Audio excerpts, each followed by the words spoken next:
Happy Friday, Canada. Haver UpLay here with a big picture to send you into the weekend. Before we get to that, we have a shout out from one of our supporters. This one comes from Tim Hurdle out of St. Albert, Alberta. Tim has sponsored one of our episodes 3 times now, and we want you to know just how much that continued support means to this show. Tim has these words for us. To Sheldon Yakachuk, creator of Yak Stack and the Big Picture with Haver UpLay, your fellow Albertans salute you for being the voice that we aspire within ourselves to be. Tim, thank you, from the bottom of our hearts. Words like that are the reason we keep showing up. If you missed Tim's story on our YouTube channel, his own words, his own voice, scroll back on the Haver UpLay YouTube channel and check it out. It aired April 19th of this year. Those are the words Tim wanted shared, and we are proud that he brought them to us to deliver. Thank you again for the support, Tim, and for your belief in what we are building here together. Now, let me walk you through a single 2 days in Canadian politics that tells you almost everything you need to know about how the game is being played right now. On the same day that 43 boxes landed in Edmonton, over 300,000 signatures from Albertans who want a say in whether they stay in this country, the Prime Minister of Canada announced another $270 million for Ukraine. 2 things, same hours, same country. Both of them are a story by any honest measure, but only one of them got reported the way you might expect, CTV News, CBC, Global News. 3 of Canada's most widely distributed news organizations published articles within hours of each other claiming that Russia is amplifying Alberta separatism. Stoking Division. Operating on Canadian soil, using the Alberta independence movement as a tool against Canadian unity. The framing was unmistakable. Alberta separatism is not a genuine political movement of Canadians who are frustrated and fed up with how the numbers have always worked against them. It's a Russian operation. The 300,000 people who signed those boxes didn't just disagree with how Confederation has been running. They were amplified by Moscow. This is what they are telling you. All 3 articles pointed to the same source, a study from the Canadian Network for Research on Terrorism, Security and Society, known as CSIS, headquartered at the University of Quebec at Montreal, a government-funded academic research network. Government money produced the study. Government-funded and government-subsidized media published the story. Here is the part that received considerably less coverage. On the same day those articles ran, the Globe and Mail published a headline. RCMP found no evidence of foreign interference in Alberta's separatist movement, minister says. The Royal Canadian Mounted Police, Canada's national police force, found no evidence of foreign interference in the Alberta separatist movement. Not limited evidence, not inconclusive evidence, no evidence. A minister stood in front of cameras and said it plainly. 3 government-subsidized news organizations ran the Russia is behind this story.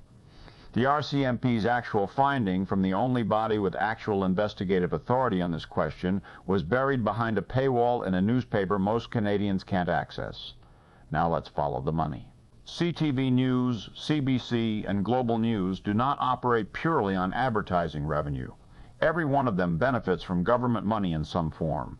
The CBC receives approximately $1 billion per year in direct parliamentary appropriation, your tax dollars, straight to the broadcaster.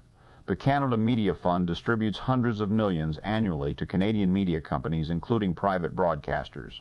The C-18 arrangement, the government-mandated deal with Google, puts over $100 million per year into a pool split among Canadian journalism organizations. And beyond that, private media in Canada collectively draws from various federal support programs that total well over $200 million annually. And then there is the timing.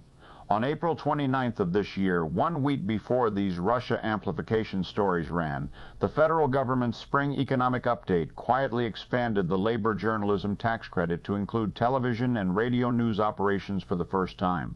Bell Media, which owns CTV News. Chorus Entertainment, which owns Global News. Rogers. All of them newly eligible for a 35% refundable tax credit on newsroom labor costs.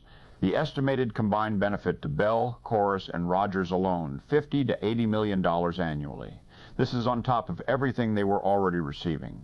Here is what makes it worse. Broadcasters had been intentionally excluded from this credit when it was originally designed.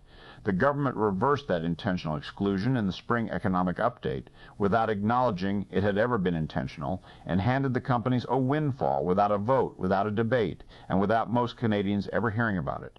The government gave Bell and Chorus tens of millions of new dollars on April 29th. CTV News and Global News ran the Russia is backing separatism hoax story approximately 1 week later. So the architecture looks like this. A government-funded academic network produces a study. The government gives the broadcasters a fresh windfall. Those same broadcasters run the study's narrative everywhere within hours. The government that controls the funding benefits from the story. That is not a coincidence. That is a circle. And you paid for the whole thing. Now ask the question you should always ask when the government and its media ecosystem are running the same story at the same time. Who benefits? Canada has committed more than $25 billion to Ukraine since 2022. Every week, not every year, every week, Canada pays approximately $1 billion to service the national debt that keeps growing while that money goes out the door. To maintain public support for that spending, you need a villain. Russia has to be the monster that justifies every dollar. Because the second Canadians start asking whether $25 billion borrowed against our children's future was money well spent, the whole project starts to wobble. And the project is already wobbling. A majority of Canadians no longer support giving foreign countries money for wars that have no end. The polling is moving. People are looking at their grocery bills and their mortgage statements and doing the math. If the people who signed those 300,000 signatures are Russian plants, if Alberta independence is a foreign operation rather than a domestic political movement of frustrated ordinary Canadians, then opposing Ukraine's spending becomes un-Canadian. It becomes evidence of being a useful tool of Moscow. That is the political purpose of the Russia amplifies separatism narrative, not to inform Canadians.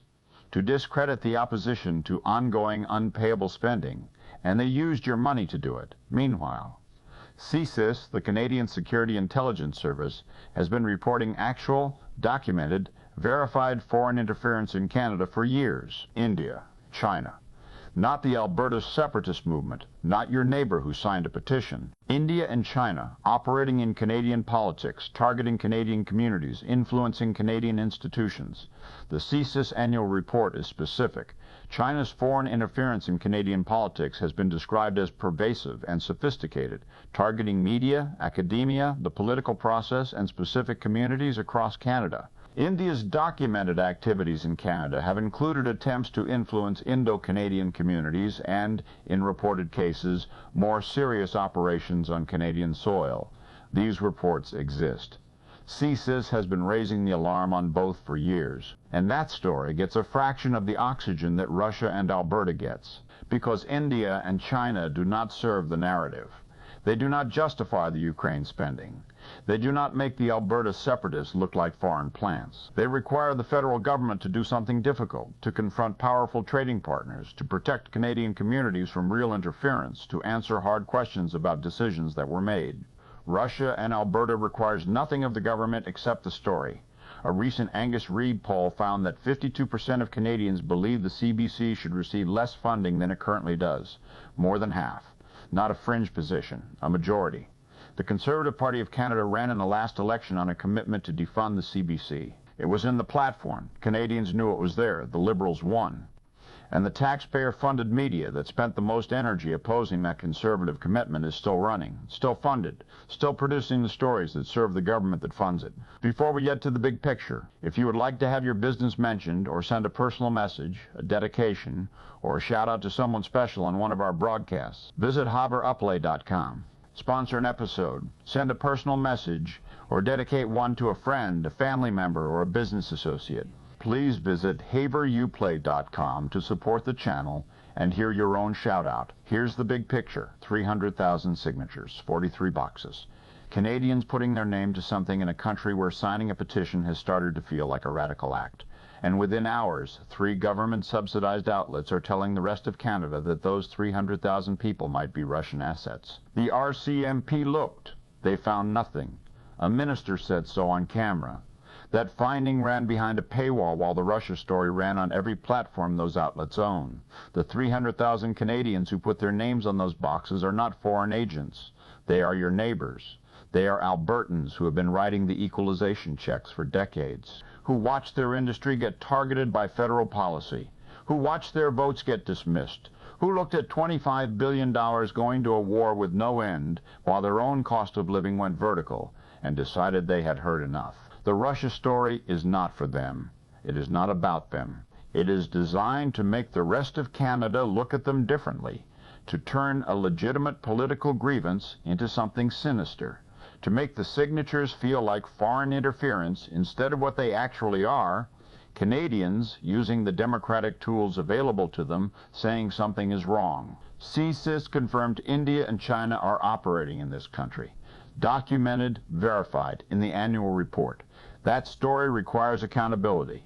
It implicates decisions that were made, and people who made them, and choices about what got ignored and when. Russia and Alberta requires none of that. It just requires a study, a press release, and 3 outlets with the same funding source willing to run it on the same afternoon. More than $25 billion to Ukraine. $1 billion a week in debt service on the money we borrowed to send it. A government-funded study pointed at 300,000 Albertans and whispered, Moscow. That is not journalism. That is your money being used to create the villain they need. And now you see the big picture. Join us each weekday, Monday through Friday, as we follow the stories behind the headlines and the truths behind the stories. This is Haber UpLay, signing out.